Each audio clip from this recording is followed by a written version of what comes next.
నమస్కారం, నా పేరు రజిత. తెలంగాణ స్టార్ ఛానల్ తెలుగుకు స్వాగతం. నమస్కారం, నా పేరు రజిత. తెలంగాణ స్టార్ ఛానల్ తెలుగుకు స్వాగతం. ఇక వివరాలకు వెళ్తే, తెలంగాణలోని కరీంనగర్ జిల్లాలో అతివేగంతో కూడిన ఈదురుగాలులతో కూడిన భారీ వర్షాలు కురుస్తున్నాయి. భారీ వర్షాల కారణంగా తెలంగాణ చౌక్ వద్ద ఇటీవల ఏర్పాటు చేసిన స్కాఫోల్డ్ కూలిపోయింది. ఎలాంటి ప్రాణ నష్టం జరగలేదు.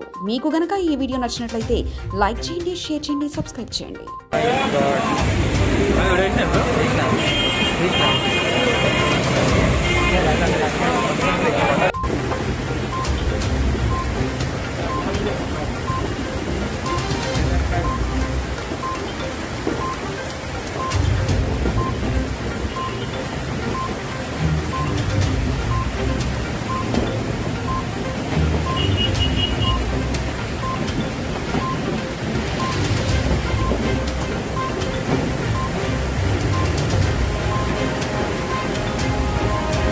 మీకు కనుక ఈ వీడియో నచ్చినట్లయితే లైక్ చేయండి, షేర్ చేయండి, సబ్స్క్రైబ్ చేయండి.